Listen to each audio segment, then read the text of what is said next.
And you know, that's a little bit old, that chart. That chart's a couple of months old. And if you want to really see something that's said, take a look at what happened.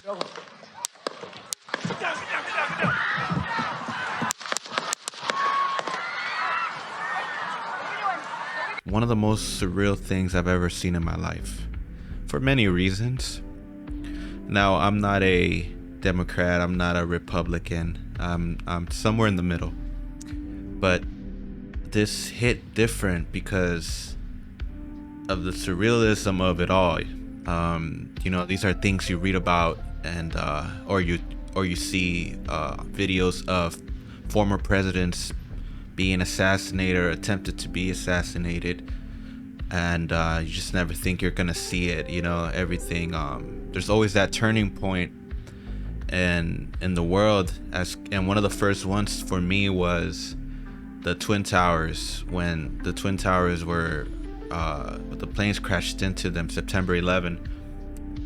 That was one of the turning points in my life where I realized the levels of evil that are working in this world, and all the, you know, conspiracies come about. And I can't help but look at this video and see so many strange things. Like, my brain wants to tell me a lot of things. I am human, and it wants to tell me, oh, it was an inside job. It also wants to tell me it was fake. It wants to tell me a lot of things, so I don't listen to it. I'm trying to look at it objectively, as I always do look at things. I always give it an objective point of view. So it's so amazing. If you guys noticed that the second he turned his head, the shot rang out. The second he turned his head, the shot rang out. And I feel that for that reason, it was the only reason Donald Trump is still with us right now. Now, I don't know where you guys are coming from. And when I say you guys, I'm talking about the internet world. I don't know where you guys are coming from. So I'm throwing a message in a bottle out there. Like, no matter where you're from or whose political side you're on, this is not okay. And I see people rejoicing right now. Rejoicing and the fact that they almost took out Donald Trump. I see a lot of people rejoicing about that right now. I don't blame them. I don't judge them. But we need to take a step back and realize, like, it's not okay to ever wish death on anybody. It's just not okay. Now, if you're an immoral person, then that's fine with you. Then this message is not for you. I'm talking to those who do care about the people they love and don't want to see them die. So I'm talking to those people who do have a heart. If you find yourself rejoicing in this, if you're a Democrat or on the left, whatever, and you find yourself rejoicing, you need to take a look at yourself, because it's not okay to rejoice in somebody else's death. No matter who you are, you never wish death on somebody. Only the real ones know that. You know, you never wish death on somebody. You know, I have Christian values, so Jesus talks about, you know, that person who already committed the sin in his heart, he's just as guilty as the person who took out the action. So, and its example is, if you look at a girl with lust, then you basically already had sex with her. You're no different than the person who carries it in the heart. So the person who wishes death on somebody is just as bad as the person who's committing the crime. So in a way, we are all evil like this. And I also want to say rest in peace to that young guy who lost his life, the shooter. I want to say rest in peace, because we are nobody to judge anybody. We don't know what happened with him. Nobody wants to end up being that guy shot dead for trying to kill a president. Nobody wants to be that guy. But circumstances and a chain of events has led him to do that. And it's sad because, you know, I did see a video of one of his schoolmates in high school, and talked about him and said that he was a loner. He sat alone in lunch all the time. He got picked on consistently, almost every day, picked on. I mean, you know, when you're like that and your life is like that, you feel feel worthless, you feel empty. And of course, when you start to feel worthless and empty, you're looking for that thrill. You're looking for that next step to make you feel alive again. A lot of people resort to a lot of things when they're depressed, and they start going into these depressive modes. They start, you know, feeling bullied, feeling a bunch of things, and it's overwhelming. So people go into drugs, people go into pornography, people go into hate in their heart. It's all in the same. There is no difference. And whatever led him to do that, and now he has a family, and I don't know who they are, and I don't know how they go about all of this, but you know, I wish everybody well, everybody that was involved in this, because this is just the devil at his greatest. Like these are devil acts being taken out. This has nothing to do with left and right. This is just how evil works. It confuses everybody and everyone loses. This evil is not on the side of, you know, the Democrats, or it's not on the side of the Republicans. Evil is against all of you. All of you are in danger of this evil, because we carry that hate in our heart. As somebody who's taken the time to understand himself, did a lot of self-reflection, a lot of self-developing in my 35 years of being here, or 34, sorry, I'm 34. My 34 years of being here, I had to make a lot of self-reflections, and I've come to find out, you know, I am no different. This is what helps me navigate through life now, that I'm not, you know, thinking I'm better than somebody because that person has a vice, or thinking that I'm better than the drunk over there, or I'm better than the guy in the street over there. Like, I know I'm not, because I came from all that. I came from feeling all of that. So I understand why people feel that today. You know, as a kid, I'm pretty sure all of us felt, you know, there was a moment in our time as kids that we felt an uncontrollable anger where we wanted to really hurt somebody. And you know, growing up in LA, and then in the hood, that's how you grow up. You grow up with a lot of anger and tension inside of you, maybe because things are not the way you want them to be.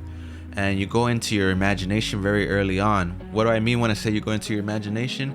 Is you start to want more by wishing about it. So instead of working, you're just wishing, oh, I wish I had that car. Oh, I wish I had what that family had.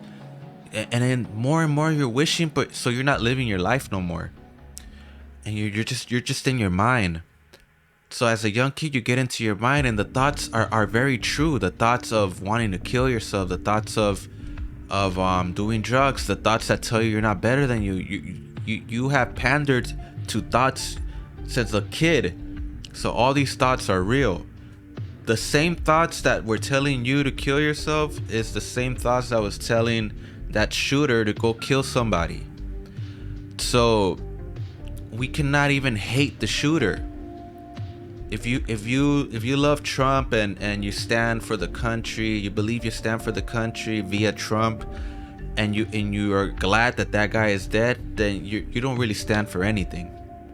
If you're in the left and you're sorry that the guy missed, but don't care about the people who died, you're no better than anybody. You're no better than the shooter. And you know, I felt like I had to jump on the pot today and express this with you guys, because you know, all of this, it's incredible, everything that's happening right now. Like, there's people on YouTube that can't even speak on this because YouTube is not a freedom of speech platform.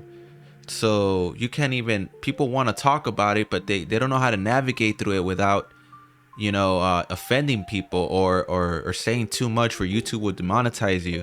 People are so afraid to speak on this stuff. I gotta admit, when I first saw it, I was shocked. And as I continue to see it, I could not believe that the bullet missed by millimeters. It literally scraped his ear. How does that happen? Well, I know how that happens. It's God. God intervened. But what are the chances of somebody getting that close to your head and barely scraping your ear and you don't die off that? I don't even think the greatest, because, you know, for those that think that it's an inside job, I don't even think the greatest snipers could pull some shit like that off. So by the miracle of God is that Trump's still walking around, and I gotta say, this is the most badass shit I've ever seen. Like, the dude got shot at, stood up, put the fist up, and rallied his troops, right? I thought that was sick. I thought it was amazing. And of course, you could the viral photo everyone's seeing right now, that could be on a shirt, that could be on a, you know, album cover somewhere. It's where he has his fist up, and he's showing the American flag is right behind him, right? And I'm looking at that picture and I'm saying, this for some reason feels like it's the greatest picture ever. And it's crazy because I'm not even a Trump fan like that. I like that he's willing to stand on business when it comes to it, and doesn't back down from what he said, and continues to try to be a president when he doesn't have to. I don't see the benefit of being a president, having everybody hate you, when you could have just relaxed on the side, you know, with all the money. Trump is a billionaire.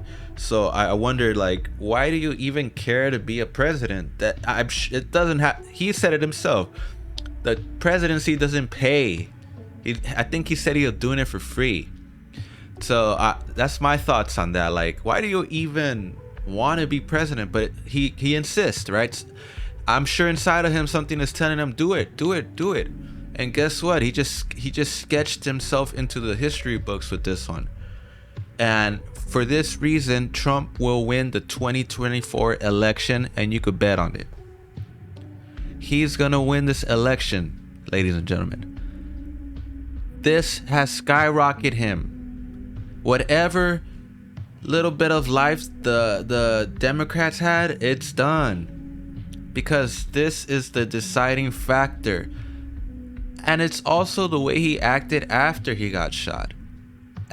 He took his time, got up, put the fist up, rallied the troops, and letting everybody know you gotta keep going. And I said to myself, I was like, dude, if it was ever a time to run out and just kind of, you know, fear for your life and make a, you know, look scared, it was that time. But he kept it cool, showing everybody, you know, showing a leadership quality there, and still you know, making sure that to tell the crowd that everything was all right, you know. Of course, he didn't know that the bullet would eventually kill somebody, but he was letting everybody else know that at least he wasn't hurt. It was just a flesh wound, right? Amazing. And then I say to myself, you know, after watching the clips many times, I started to say, is this an inside job, right? We all know, we all heard the points, right? Everybody's point of view. We've heard it all today, so I'm not gonna bore you with all of them. Basically, there's the ones that say it's an inside job. How did the shooter get up to the roof? It's only 150 yards. And people were shouting at him. There's videos of people shouting at how, hey, there's a guy in the roof. No one's moving. 4 or 5 shots happen and nobody rushes up. It's like, it's either, I could believe both, right? Because I wasn't there and I don't know, so I can't speak on something I don't know that happened. That's irresponsible to do something like that. So I can't say what it is because I don't know what happened.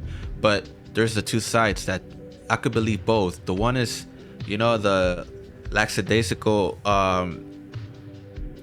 you know, response from the CIA and the Secret Service, and also I could you know, I could see the inside job happening as well. You know, like, how did this happen? How did it get so close? How did this 20-year-old kid able to hit a shot like that? How do people climb up without knowing? And right, I could see that too, and people could lean towards the, you know, the conspiracy side. But I really think that the Secret Service and all these guys, they did not see this coming. They thought this was just another rally, as you know, as he has had for so many times, just another rally, and they're relaxed. You know, they're relaxed, and this is the result, because this should have not happened, at least not this easily. And So I could see that. I could also see them being just, blind to everything and not even paying attention. They don't even know what happened. It hit them out of nowhere. But regardless of that, this is really, the people with dark hearts are really, they're exposing themselves right now. I saw a tweet, or a X, whatever you call it now, on the X app. I saw, this elementary school teacher talking about, oh my God, they missed. This is an elementary school teacher. She was posting stuff like this. And saying, oh my God, they missed in a bad way. Like saying that, I wish they would have got him. That's crazy work, because Trump never did nothing to you, and yet you're wishing death on him. That's mad work. And then there's the people who are like, I don't care. You don't have to care, because that makes us hypocrites. If we care about one thing and we don't care about the other thing. Another popular topic is, people are more concerned about Trump's bleeding ear than they are the kids dying over there in Gaza, right? This is the topic people like to bring up right now. And guess what? Yeah, if people only care for one thing and don't care for the other thing, then you are a hypocrite.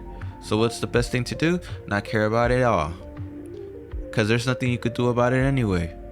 What are you? You think you're God? You're just gonna take on the world's sorrows, and you're gonna take on all the problems in the world? You're gonna go mad.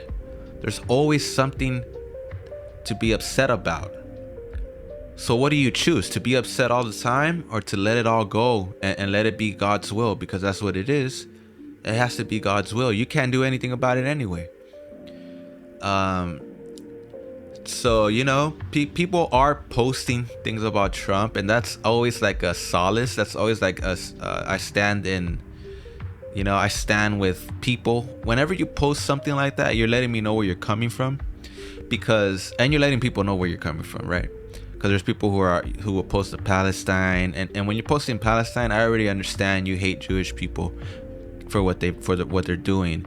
So without saying it, you're saying it. So when you're posting Trump, you're saying, in a lot of ways, you're saying what he believes in without having to say it yourself, right? Like believing in the border wall, believing in immigration reform, and believing in all those stuff. So without saying it, when you're posting these things, you're telling the people around you what you're about. Especially at this age, at 35, people don't just come out and say it. As far as me, I'm not posting anything because, like I said, I'm only going to feed into this matrix. I try to stay away out of the matrix. I don't feed my point of views, whatever they might be. That's none of your business. If I want to put my point of view across, I already know I'm feeding it into a matrix, and I'm feeding a flame. There's people who want a war, right? After this, they want a war. They want to go ahead and start a war, civil war, right?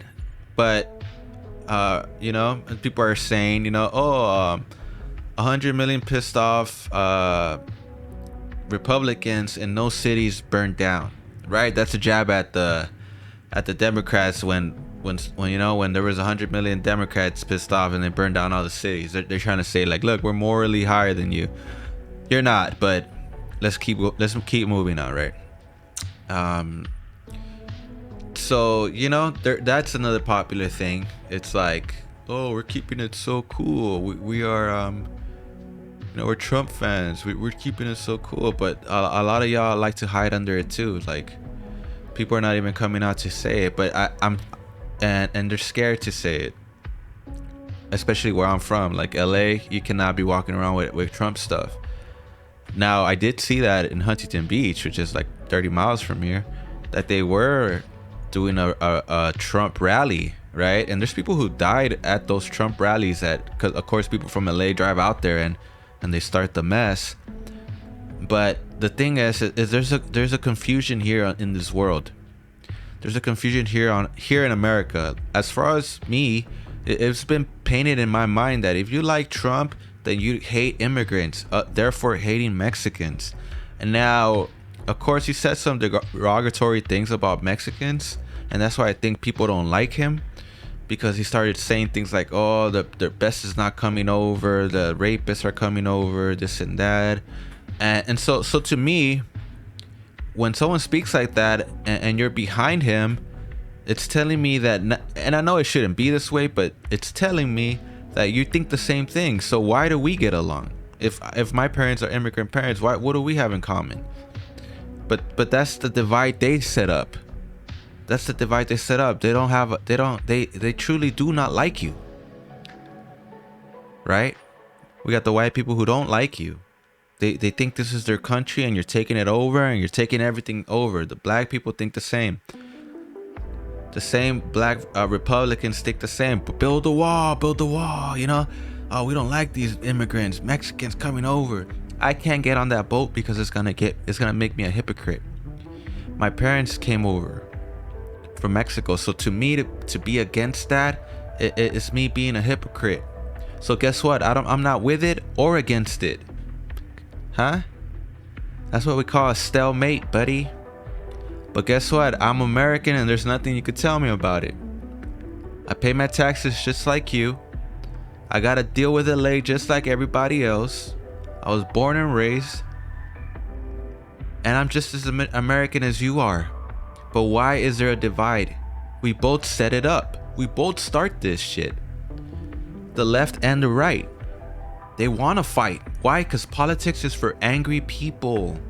Politics is for people with anger in their hearts to hide behind. If you're Christian, you shouldn't be any side. You gotta stand alone. There is no side for being alone. You guys are, I don't know what demographic out there, age demographic I'm talking to, but at this age in your 30s, you have to realize that there is no sides and you gotta stand alone. So knowing that, you cannot take a side, because guess what? The moment you're not living up to that side's expectations, they're gonna turn on you. Maybe Trump was doing too much and they wanted him out of there. Maybe he was trying to break the, like, hey, it's not necessarily Republican. I got, this is God's will. Well, not everybody's into God. Not even some Republicans, right? These Republicans are not into God like that. No one is. It's not popular to be. And the ones that are rare and about, because not everybody's gonna get it. And those people stand alone. They're not in the crowd. Trump is being Trump could be forgotten. They were about to put him in jail for I don't know how long. And you think people could have cared? They could care less. Their lives keep going. The next guy comes around to lead them. I'm looking at the faces of the people in this rally. They're just waiting to be led. They're like, please do something about it, because I'm scared to tell the immigrants to go back myself, because they might kick my ass. I need you to speak for me. Don't get me wrong. Shout out Donald Trump. I like Donald Trump, all right? Not a hater. Guess what? I never voted in my life. And something about this has made me want to vote. Just to see it happen. You know what I mean? I used to be a conservative. I used to think that way. But, I found out very fast that the moment you don't live up to their expectations, you're not conservative. There's rules. And I realized I gotta stand alone. So now I watch from a distance. But I watch, the world come down on Trump, and he continued to do his thing. I could admire that as a man. Admire somebody who continues to fight. He really believes he's gonna bring a change. Why not? I love America. I was born and raised here. Everything I know is America. I love it, and I don't contribute to the BS. I don't speak political stuff because that's only dividing us. No one's ever won anything talking your political point of views. No one's won anything. It's only created more and more in divide. And I understand, people who are Christian, people who are religious feel like the conservatives are the sides where you go, the Republicans. That's where you belong, because they claim to know God. But we all know that's not true either. So don't fall for it. You guys think you're followers of Christ, and then you think that you're gonna go ahead and vote for conservatives because, oh, they believe in God and the other ones believe in crazy stuff. No, they both are wrong. They both believe in crazy stuff. There is no team. You are alone. You are alone in the world. You don't have a team. Your wife, your friends, they're not there when it's falling on you. When you have to overcome your vices, when you finally have to overcome them, you're gonna be alone. No one's gonna hold your hand. They're gonna want to. They're gonna wish, oh, I wish I was going through this and you weren't. Yeah. But no one's gonna go through it for you. And when you come out of that, you're gonna realize, I must stand alone the same way Jesus did. Jesus stood alone. He didn't wait for people to be on his side. And he knew people would turn on him. And that's what I take from that. I'm not a Christian per se, but I look at the story of Jesus, and I learn from it because I understand it at the deepest levels, that because we are more understanding, we must have patience for those who are not. And I think that's what turn the other cheek means. It doesn't necessarily mean let a guy beat you up, but it means when someone insults you, don't fall victim to wanting to lower yourself to their standard to insult them back. I always tell my daughter, like, if somebody came up to me and started calling me all types of names, yo, you beaner, go back to wherever you came from, right away, I understand that person is miserable. Because only miserable people run around doing things like that. Wanting to offend people, wanting to hurt people. Only miserable people do that. Because they feel alone and they need to let that misery out. It itches at them. So that itches at them, and they want to go after you. I tell my daughter, if somebody came to me and said all that, I wouldn't even care. I don't even care, because guess what? Like, I'm not gonna tell him this, but guess what? In my mind, I'm going home. I'm gonna drive home. I'm with my kids. I'm blessed. I'm gonna go eat something. Take it easy. I don't gotta worry. And why get angry at the person who doesn't understand? We all didn't understand at one point, so we need to be, understanding. And that's why, from my point of view, I'm understanding of the shooter, why he would have done that. I'm understanding of Trump. I'm understanding of people who lost their lives, the people who got injured. I'm also understanding of Joe Biden, seeing him up there incoherent, like he could hardly form a sentence, and that makes me feel bad because, what kind of family does that to their dad or their husband? Who will put that guy up there like that to embarrass himself? It would break my heart if that was my dad, knowing he's going through something. He might have developing Alzheimer's allegedly, and you have him up there trying to form a sentence for the sake of your ego, of your BS. Guy's old. He needs to go sit down. But I just think about my father. It's like, well, I would never put my father through something like that. So I'm always mindful of everybody. That's my take on all this, and I'm just, I'm waiting to see what happens next. I love to see Trump come back out, do another rally possibly and speak on it all. This has to be one of the greatest, not greatest, but one of the most surreal moments in history, and it will forever be remembered. So shout out Donald Trump. That was amazing. I appreciate you guys listening to me. I appreciate you guys listening to This Is 30 podcast, and we'll see you on the next one. Now get out of here.